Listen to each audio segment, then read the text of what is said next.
Hi மக்களே, இன்னைக்கு நம்ம வீட்டில் சொரா புட்டு, சங்கரா மீன் குழம்பு, லெமன் ரசம், அப்புறமா கோஸ் பொரியலுங்க. இப்போ நான் சொரா புட்டுக்கு சொராவை வேக வச்சுக்கிறேன். நான் இது ஏஎம்சி பாத்திரம், தண்ணி இல்லாமல் தான் வேக வச்சுக்கிறேன். நீங்கள் நார்மல் பாத்திரத்தில் தண்ணி ஊற்றி வேக வச்சுக்கணும். எண்ணெய் விட்டுட்டேன் கோஸ் பொரியலுக்கு. இப்போ இது வெந்து போயிட்டுருக்குங்க. நான் அந்த லாஸ்ட் பாயிண்ட் இது ஆஃப் பண்ணிடுறேன். இப்போ ரசத்துக்கு ஒரு பொடி நான் வறுத்துக்க போகிறேன். கோஸுக்கு தாளிச்சு விட்டுடலாம்.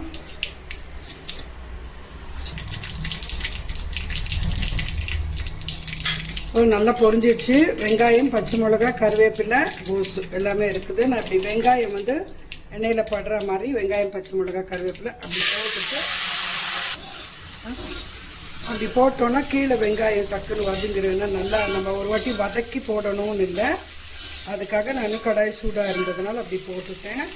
இப்போ இது நல்லா சூடாயிடுச்சு. இதில் நான் 1 ஸ்பூன் தனியா, 2 ஸ்பூன் துவரம்பருப்பு, 1 ஸ்பூன் மிளகு, 1 ஸ்பூன் ஜீரகம், ஒரு ரொம்ப காலுக்கும் கொஞ்சமாக வெந்தயம் போட்டிருக்கேங்க. அது அப்படி லைட்டாக வறுத்துக்கலாம்.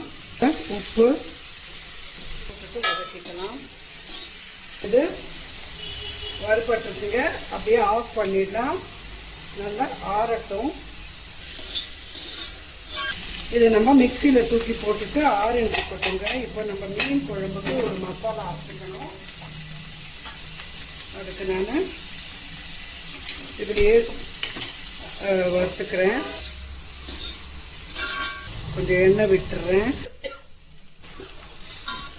இப்போ தேங்காய் போட்டுட்டேன் கோஸில். அவ்வளோதாங்க இது கோஸு. இப்போ நம்ம அந்த ஸ்டவ் ஆஃப் பண்ணிடலாம். இதில் கொஞ்சம் மிளகு, வெந்தயம், கொஞ்சம் ஜீரகம், கொஞ்சம் தாங்க. ஒரு 2-3 ஒரு 3 ஸ்பூன் அளவுக்கு தனியா அப்படி வறுப்பட்டவுடனே ஒரு 10 காஞ்ச மிளகா கொஞ்சம் அப்படி லைட்டாக வறுப்பட்ட உடனே தூக்கி வேறு பாத்திரத்தில் போட்டுக்கலாம். அதாவது சின்ன வெங்காயம் ஒரு 15 சின்ன வெங்காயங்க. அப்புறம் ஒரே ஒரு துண்டு இஞ்சி போட்டுட்டு இந்த அளவுக்கு பூண்டு.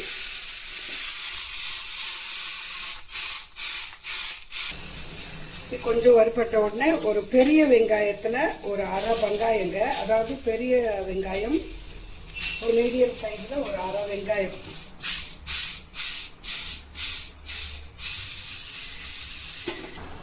நம்ம தக்காளி வதக்கிக்கலாம். ஒரே ஒரு தக்காளி போட்டு வதக்கிக்கலாம். இப்போ இது வறுப்பட்டுக்கு ஆற வச்சுக்கலாம். இப்போ ரசத்துக்கு அரைச்ச பொடியை இந்த மாதிரி கொரகொரப்பாக அரைச்சிட்டு ஒரே ஒரு காஞ்ச மிளகா, ஒரு 4 பல்லு பூண்டு போட்டிருக்கேன். இதையும் அரைச்சிட்டு வரேன். கடாயில் எண்ணெய் விட்டுட்டு ரசத்துக்கு வச்சுருக்கேன். கொஞ்சம் கடுகு, பெருங்காயம் போட்டுட்டு வறுத்த பொடி தான், வறுக்கணும் நல்லா இல்லை போட்டுட்டு இப்போ இதில் நீங்கள் புளிப்பு லெமன் எவ்வளோ எடுத்துக்க போறீங்களோ அந்த புளிப்புக்கு தகுந்த மாதிரி தான் நீங்கள் இந்த மசாலா சேர்த்துக்கணும். இந்த தண்ணியும் எடுத்துக்கணுங்க. மஞ்சள் தூள் போட்டுடலாம்.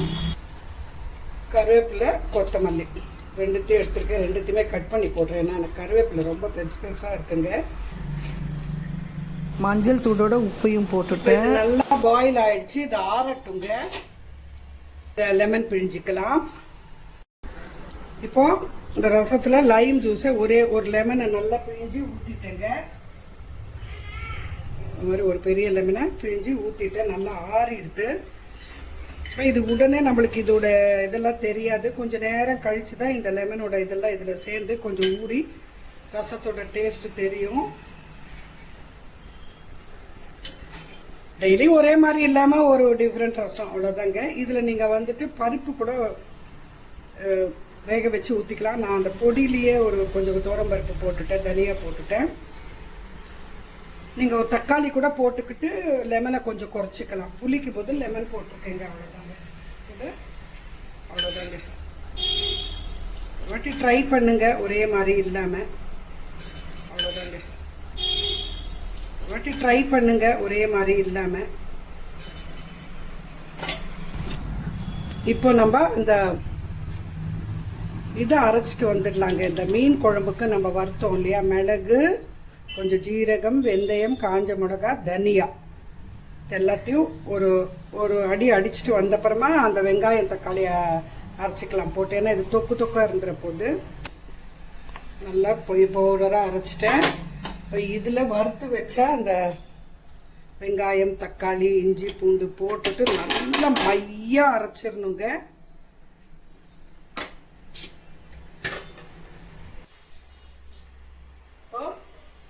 மையாக அரைச்சிட்டேன். இதில் கொஞ்சம் தண்ணி விட்டு அரைச்சிட்டு வந்துடுறேன். கோஸை தூக்கி இதில் போட்டுடுறேங்க. இப்போ இதை நான் நல்லா மையாக அரைச்சிட்டு வந்துட்டேன். சொரா இது இருக்குதுங்க, இதுலேயே தண்ணி விட்டு வந்திருக்கு. இதை நான் ஊற்றிடுவேன் தண்ணியை. இப்போ மீன் குழம்பு பண்ணிக்கலாங்க. கடாயை வச்சு எண்ணெய் ஊற்றியாச்சு.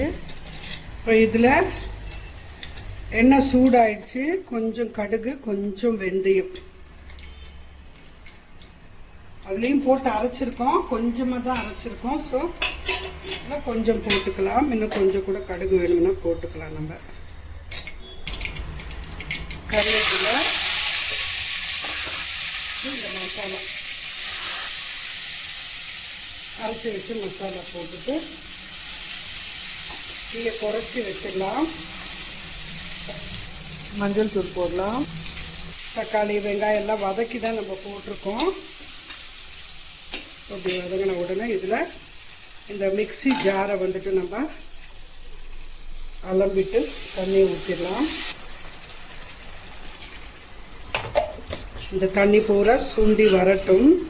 நான் புளியை வந்துட்டு ஊற வச்சுருக்கேன். அதில் வந்துட்டு உப்பையும் போட்டு நான் ஊற வச்சிட்டேன். அதை பாருங்கள், நல்லா வந்து வதங்கி சுண்டி வந்துருக்கு. இப்போ நம்ம இந்த புளி, நான் வந்து கிட்டத்தட்ட ஒரு 100 கிராம் அளவு புளி வந்து ஊற வச்சுருக்கேன். ஏன்னா மீன் வந்து ஒரு 1.25 கிலோ இருக்குது. இந்த புளி தண்ணியை கரைச்சி இதில் விட்டுறேன். பாருங்க, எண்ணெய் நல்லா தேங்கி வந்துருக்குது. இப்போ புளி தண்ணியை நல்லா கரைச்சி ஊற்றிட்டேங்க. நல்லா கொதிக்கட்டுங்க. மீன் குழம்பு நல்லா கொதிச்சு இந்த கன்சிஸ்டன்சிக்கு வந்த உடனே நான் சங்கரா மீன் வாங்கி வச்சுருந்தேன். நல்லா பெரிய பெரிய மீன் எல்லாத்தையும் போட்டுட்டு பண்ணிட்டேன். இப்போ இதை மூடி வச்சுட்டு 5 மினிட்ஸ் மீடியம் ஃப்ளேமில் வேக வச்சுக்கிறேன். இப்போது எடுத்து பார்க்கலாம். ஒரு 5 மினிட்ஸ் ஆச்சுங்க. நான் மீடியமில் தான் வச்சேன். இப்போ கொஞ்சம் ஏற்றிக்கிறேன். இதில் கொத்தமல்லி போட்டுடலாம். நான் உங்களுக்கு ஆல்ரெடி சொல்லியிருக்கேன் இல்லைங்க, நான் தனியாக எடுத்துக்கிறதுனால இது கொஞ்சம் கஷ்டமாக இருக்குது எனக்கு. அண்ட் என் கிச்சனில் இந்த அளவுக்கு தான் அட்ஜஸ்ட் பண்ண முடியுது. மீனும் நல்லா வெந்து போச்சு. நம்ம முக்கிற அளவுக்கு மீன் போட்டதுனால அதை திருப்பி போடணும் இல்லை. அந்த மேலாக்க தண்ணியும் நல்லா கொதிச்சிருக்குல்ல, இவ்வளோ தாங்க. இப்போ இது முடிஞ்சது. நம்ம இனி சொரா புட்டு பார்த்துக்கலாம். இதை மூடி வச்சிடுறேங்க. அவ்வளோதான். சொரா புட்டு பண்ணிக்கிறதுக்கு பேன் வச்சுட்டேன். சூடாயிடுச்சு. நம்ம எண்ணெய் விட்டுடலாம். ஜீரகம் மட்டும் போடுவேங்க, கடுகெல்லாம் போட மாட்டேன், சோம்பு அதெல்லாம் போட மாட்டேன். ஜீரகம் மட்டும் கொஞ்சம் போடுவேன். ஜீரகம் போட்டுட்டேன். பொரியட்டும். பொரிஞ்சிடுச்சுங்க. ஒரு பச்சை மிளகா தான் கட் பண்ணி போட்டுட்டேன். கொஞ்சம் கருவேப்பிலை, ஏன்னா நம்ம மிளகு தூள் போட போகிறோம் இல்லையா, ரொம்ப காரம் ஆகிட போகுது. இந்த பச்சை மிளகாவும் கொஞ்சம் காரமான பச்சை மிளகா தாங்க என்கிட்ட இருக்கிறது. இப்போ பூண்டு, ஒரு முழு பூண்டை எடுத்து, பெரிய பூண்டு தாங்க, முழு பூண்டை எடுத்துகிட்டு, இது கொஞ்சம் கேஸு, அதனால் கொஞ்சம் பூண்டு நிறைய போட்டுண்டா நல்லது. இந்த சொரா இது வதக்கிட்டு கொஞ்சம் லைட்டாக அப்படி பூண்டு ப்ரௌனாக வந்த உடனே லைட்டாக, ஏன்னா வெங்காயம் போட போகிறோம், அதோடையும் சேர்ந்து இந்த பூண்டும் வதங்க போகிறது, தீஞ்சிட போகுது. இப்போ இதுக்கு நிறைய வெங்காயம் போடணுங்க. நம்ம முட்டை பொடி மாதிரி நல்லா பாதியாக வதங்கி வரட்டுங்க, ஸ்லோ ஃப்ளேமில் வச்சு. இப்போ இது பாதி வதங்கி இருக்குது. இப்போ இதில் இந்த இதுக்கு தேவையான அளவுக்கு உப்பு போட்டுடலாம், மஞ்சள் தூள் போட்டுடலாம். வெங்காயம் மட்டும் நிறைய போடணுங்க இதுக்கு, அப்போ தான் நல்லா டேஸ்ட்டாக இருக்கும். சொரா ஒரு ஸ்மெல் வருங்க, ஆனால் ஒரு மாதிரி நீச்ச ஸ்மெல் தாங்க சொரா பொறுத்த வரைக்கும். கொஞ்சம் வதங்கி வரட்டும். இது அந்த கச்சக்கன்னு பச்சை இது இல்லாமல் வரைக்கும் நல்லா வதக்கிக்கலாங்க. அப்படி இப்போ நல்லா நான் சொன்ன அளவுக்கு அது வெந்திருக்குங்க. இப்போ இதில் இந்த மாதிரி எலும்பு இருக்கும், அதை போட்டுடலாங்க. நல்லா கலந்து விட்டு ஃப்ளேவர்ஸ் நல்லா இறங்கி ஆனியனும் இந்த சோறாவும் ஒதுக்கி விட்டது நல்லா கலந்து வரட்டும். நல்லா வதக்கி விட்டுட்டு உங்களுக்கு காட்டுறேங்க. இது பேன் நல்லா சூடாக இருக்குங்க. மிளகுத்தூள் போட்டுடலாம். பச்சை மிளகாய் ஆல்ரெடி போட்டிருக்கோம். உங்களுக்கு வேணுமுன்னா மிளகுத்தூள் கொஞ்சம், மிளகாய் தூள் கொஞ்சம் போட்டுக்கலாம். பட் இதுக்கு இப்படி போட்டால் இந்த மிளகுத்தூள் தாங்க இதுக்கு நல்லா ஃப்ளேவர். அவ்வளோதாங்க, இது முடிஞ்சது நம்ம வீட்டு சமையல். ரோஸ் பொரியல், தேங்காய் போட்டு, அப்புறம் லெமன் ரசம்,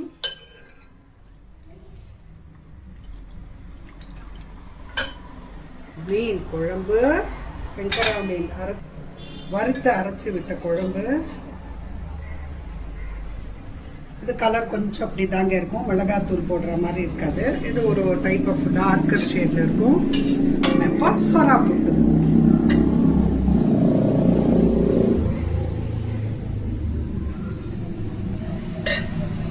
that's it.